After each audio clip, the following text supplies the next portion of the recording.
देखो अभी 13 तारीख को होली है। इसका नाम होली नहीं, होली का है। एक बच्ची है, हमारी बेटी है, मूल निवासी की बच्ची है। उसकी स्टोरी ऐसी है, उसका भाई था प्रहलाद और उनका एक बाप। ये लोग आक्रमणकारी आर्य लोग जो आए उनके खिलाफ थे। और वो उनके प्रहलाद के बाप को, यानी होलिका के बाप को और प्रहलाद के बाप को सीधे सीधे लड़ाई में वो परास्त नहीं कर पा रहे थे। तो उन्होंने प्रहलाद को अपने तरफ कर लिया और धोखे से अपने बाप को उन्होंने मरवा डाला। जब प्रहलाद ने तो मारने के बाद प्रहलाद के भी ध्यान में आया कि अपन गलती की, अपने बाप बाप को मार के अपन गलती किए। और वो राजा तो बन ही गया था।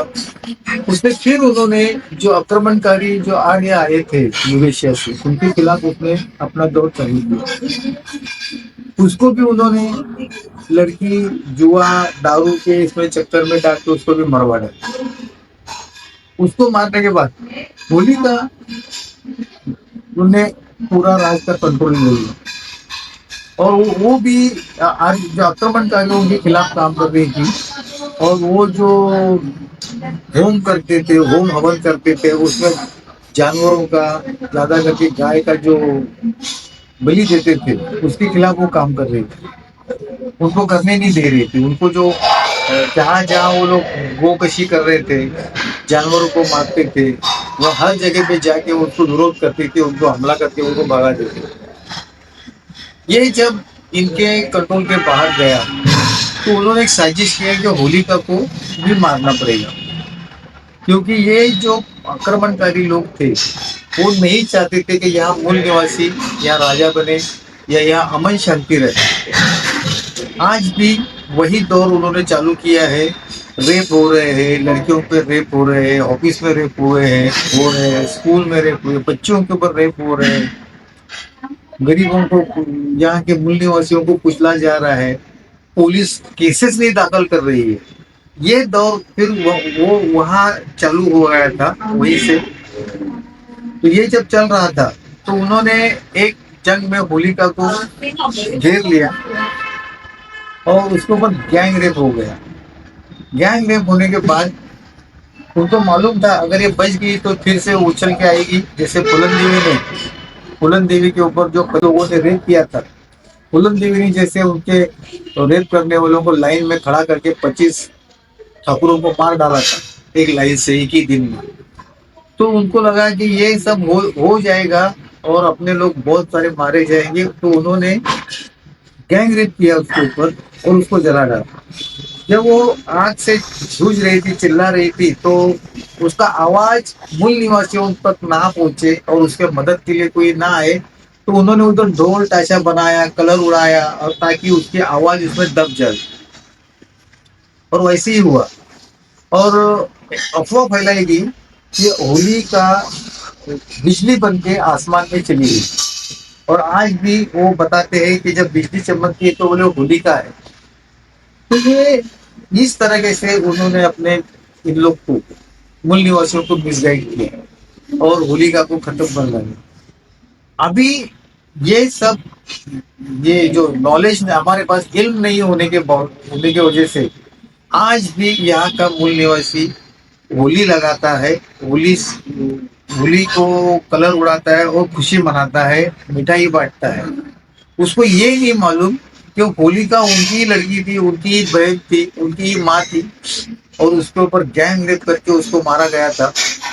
तो उसकी खुशी यूरेशियन लोग मना रहे हैं, वो अलग बात है कि वो उनके दुश्मन थे।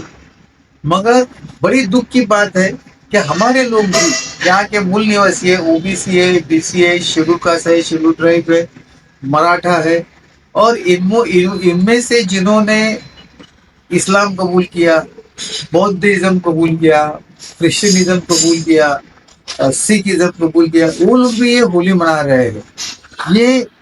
ये उनकी नादानी है। और अभी अभी जैसे जैसे बाबा साहेब अम्बेडकर की वजह से ये जब सब चीजें बाहर आने लगी, उन्होंने जैसे किताबों के मार्फत, उनके पास जो न्यूज़पेपर थे, वीकलीज थे, उसके मार्फत बाबा साहेब ने ये सब बातें फैलाई। तो आज धीरे धीरे करके होली मनाने वाले जो मूल निवासी थे वहां से हट रहे हैं। वो बहुत सारे लोग उसमें कलर में शामिल नहीं हो रहे और होली पर जा नहीं रहे। ये एक चल रहा है अभी। तो इसमें से इतना ही बात है कि हमको हमारी हिस्ट्री मालूम होना चाहिए, इतिहास मालूम होना चाहिए।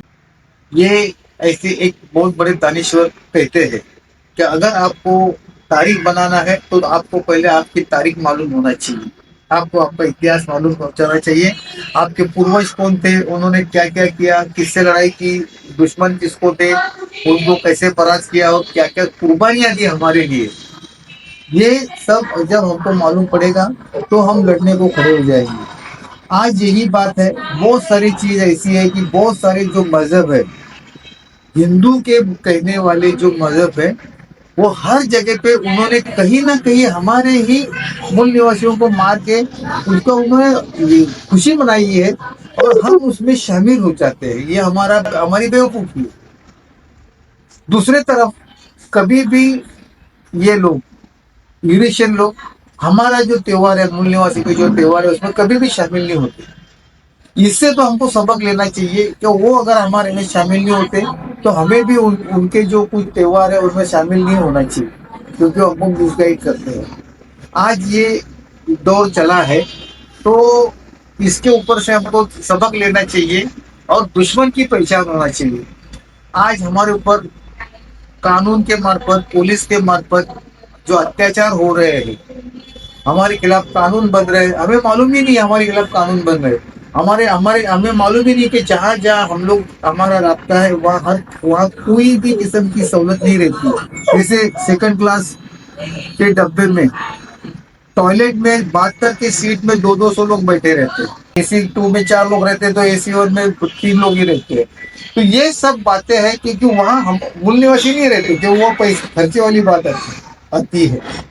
तो हमारे से उनका एक ही प्रोग्राम है कि जो हमारे मूल निवासी है उनके पास से किताब छीन लेना है, उनको इल्म का रास्ता बंद करना है, इसलिए स्कूल हमारे खाली हो रहे हैं। उसी तरह से हमारे पास है रोजगार, दौलत छीन लेना है, इसलिए हमारे धंधे के ऊपर अटैक हो रहा है, नौकरी नहीं मिल रही है, बेरोजगारी तैयार हो रही है। एक साजिश के तहत हो रहा है। जिसी तरह से हमारे पास पावर नहीं आना चाहिए, इसलिए हमारे अगर आईपीएस ऑफिसर देखेंगे जो पावर में रहते हैं तो गिने चुने लोग हैं हमारे, वो भी इसलिए चुने जाते हैं कि ऐसी ऐसी कुछ जगह है जहां अगर यूरिशियन आदमी की अपॉइंटमेंट हो जाए तो उसको जान को खतरा हो सकता है।